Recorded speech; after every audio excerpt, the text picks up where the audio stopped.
एल&P renewables limited सब लोग का स्वागत कर रहे हैं। आज हम लोग शिप ऑटोमेशन बेसिक्स पार्ट 17 के बारे में देखने वाले हैं। अगर आप पार्ट 1 to 16 को मिस किया तो हमारे चैनल को सब्सक्राइब करवा दो। हमारे चैनल में हम लोग ship automation basics part 1 to 22 Hindi बोल के एक प्लेलिस्ट बना के रखा, उसका अंदर जाके आप डिटेल में समझ सकते हैं।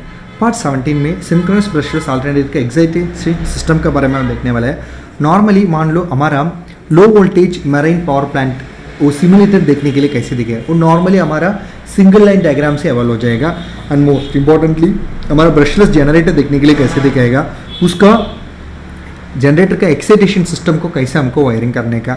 अगर मान लो एक जनरेटर को ऑपरेट करवा रहे अलॉन्ग विद द लोड, उसका कॉज एंड इफेक्ट ऑपरेट होने के टाइम क्या क्या है, कैसे एक ऑटोमेटिक वोल्टेज रेगुलेटर दिखने के लिए दिखाएगा बोल के हम लोग देखने वाला है। सो फर्स्ट एक इंपॉर्टेंट चीज़ आप याद में रखने का, हमारा इलेक्ट्रिकल डिस्कशंस में हम लोग बहुत सारा electrical wiring diagrams, electrical circuit diagrams use करेगा। उसमें बहुत सारा छोटी मोटी सिंबल्स आएगा। अगर उसको देखने के टाइम कुछ डाउटर है तो भी आप ये लेजेंड्स को रेफर कर सकते हैं। इसमें हम लोग इंस्ट्रूमेंट्स का क्लैरिटी दिखाएगा, circuit breakers, generators, transformers, connection circuit, fuses and circuit breakers, protection monitoring less, switches, relay and contactors को डिटेल दे चुका हूँ। अगर कोई भी डाउट आपको आ रहा है आप इसको रेफर कर सकते हैं। एंड मोस्ट इंपॉर्टेंटली एक एग्जाम्पल हम लोग इसमें दे चुका हूँ। अगर आप एक सिमुलेटर बना रहे हैं, ओके, एक वर्क्स डेस्क में आप बना रहे हैं तो उसका अंदर बहुत सारा मीटर्स मॉनिटरिंग पर्पस के लिए आप यूज़ कर सकते हैं। Apart from it so same exactly like आपका सिंगल लाइन डायग्राम, उसके हिसाब से आप एक सिमुलेशन को बना सकते हैं। उसमें आप देखेंगे तो जनरेटर को देख सकते हैं, उसका एग्जैक्ट पोर्शन, ओपन पोर्शन में या क्लोज पोर्शन में, उसमें पावर जनरेशन कितना है, एंड अगर जनरेटर 2 ऑपरेटिव है, कौन सा अभी ऑन है, कौन सा अभी ऑफ है, वो सब स्टेटस सिमुलेशन में आप देख के समझ सकते हैं। अभी इसमें आप देखेंगे तो सिर्फ हमारा जनरेटर 1 ऑपरेटिंग में है, वो क्लोज पोजिशन में, बाकी सब तो बंद में है। इसके लिए उसको इनएक्टिव ऐसे अधिकार है।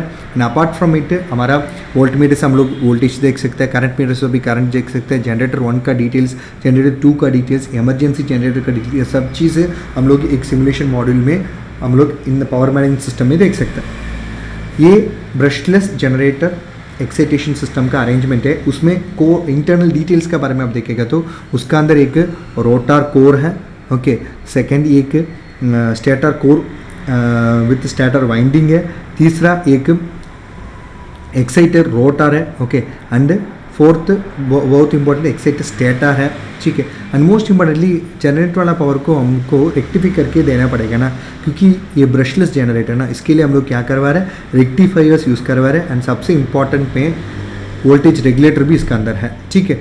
अगर ओके ऑटोमेटिक वोल्टेज रेगुलेटर अगर आप एक जनरेटर एक्साइटेशन सर्क्यूट का अंदर यूज़ करवा रहे तो ओके, कौन सा टर्मिनल्स आप स्टेटर में कनेक्ट करने का, कौन सा टर्मिनल्स आप रोटर में कनेक्ट करने का, वो कैसे वायरिंग करने का, वो सब चीज़ हम लोग इसमें दे चुका हूँ। नॉर्मली अगर आप ब्रशलेस जनरेटर का अंदर ओके रोटेटिंग रेक्टिफायर यूनिट का देख रहे हैं तो वो देखने के लिए कैसे दिखेगा बोल के हम लोग पिक्चर दे चुका हूँ। अगर मान लो हम लोग एक लाइन वायरिंग करवा रहे हैं, ठीक है, especially for the 2 generators, main bus bar में 2 जनरेटर, उसमें ऑटोमेटिक वोल्टेज रेगुलेटर्स यूज़ करके हम लोग वायरिंग करवा रहे हैं तो ओके, अगर मान लो एक लोड सिचुएशन में हमारे जनरेटर्स चल रहे हैं, मान लो आपका जनरेटर वोल्टेज बहुत हाई है, एक कॉस हो रहा है, तो उसका इफेक्ट मेन इंपॉर्टेंट क्या है, अगर सिंगल ऑपरेशन में तो हमारे जनरेटर का आउटपुट वोल्टेज इंक्रीज हो जाएगा। अगर नहीं, वो पैरेलल में ऑपरेट हो रहा है, 2 जनरेटर इन पैरेलल काम कर रहे हैं, तो उसी टाइम क्या हो जाएगा, जनरेटर में बहुत सारा रिएक्टिव पावर है ना, वो प्रोवाइड करेगा। अगर मान लो बहुत सबसे लो वोल्टेज हमारा जनरेटर में क्रिएट हो रहा है तो भी अगर सिंगल ऑपरेशन में आउटपुट वोल्टेज है ना वो बहुत कम हो जाएगा। एंड अगर हमारा जनरेटर्स इन पैरेलल काम कर रहे हैं तो क्या हो जाएगा, जनरेटर का रिएक्टिव पावर बहुत कम हो जाएगा।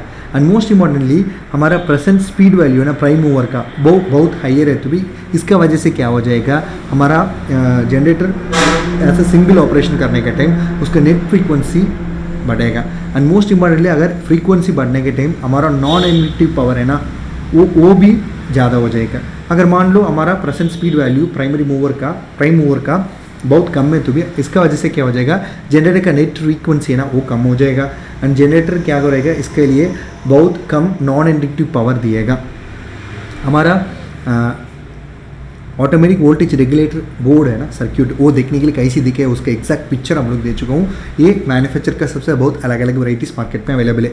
धन्यवाद। हमारा चैनल को सब्सक्राइब हो दो, बेल आइकन दबा दो, वीडियो को शेयर करवा दो। अगर आप इससे ज़्यादा सीखने का, हमारे साथ प्रोजेक्ट करने का, आप एज ए इंटर्न हमारे साथ काम करने का, अगर आपको इम्प्लांट ट्रेनिंग चाहिए तो भी हम लोग चार्जेबल बेसिस में करके दे सकते हैं। मोस्ट इम्पॉर्टेंटली अगर आप PLC प्रोग्रामिंग सीखने का, specially Siemens, Allen Bradley, Delta PLC programming सीखने पे भी आप हमको कॉन्टैक्ट कर सकते हैं। हमारा कॉन्टैक्ट लिस्ट में दे चुकी, इसमें भी हम लोग short term course, long term course दे सकते हैं, even in online as well as offline हम लोग दे सकते हैं। अगर मान लो GCC कंट्री सेलेक्ट करता हूँ मैं, सऊदी में आप काम करने के लिए प्लान है, specially building management system, building automation control system में आप काम करने के लिए प्लान है।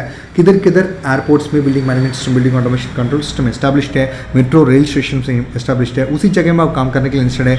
सो काम करने के पहले इसके बारे में आप सीखने के तो भी, इसके बारे में आपको ट्रेनिंग चाहिए तो भी हम लोग दे सकते हैं। एंड मोस्ट इंपॉर्टेंटली EB4 बिल्कुल अवेलेबल नहीं है, उसी जगह में सोलर DC लाइट सिस्टम आप एस्टैब्लिश करते भी आप हमको कॉन्टैक्ट सकते हैं। कुछ जगह में आपका पास एग्रीकल्चर फार्म्स हो सकते हैं, उसी में आपका क्रॉप्स को वाइल्ड एनिमल से आप रक्षा करने के लिए instead of going for normal fencing आप सोलर यूज़ करके इलेक्ट्रिकल फेंसिंग बना सकते हैं। उसका required equipment as a kit हम लोग दे रहे हैं। Most importantly solar on grid, off grid hybrid application, solar street light, solar pump service का design, installation, testing, commission, consultancy, training supports हम लोग दे सकते हैं। And most importantly access control system का बेसिक्स का बारे में आप सीखना पड़ेगा, इलेक्ट्रिकल व्हीकल टेक्नोलॉजीज का बेसिक्स का बारे में सीखने का पड़ेगा तो भी आप हमको कॉन्टैक्ट कर सकते हैं। एंड पाइथन प्रोग्रामिंग बेसिक्स सीखने के तो भी आप हमको कॉन्टैक्ट, हमारा कॉन्टैक्ट इसमें दे चुका हूँ। धन्यवाद, थैंक यू।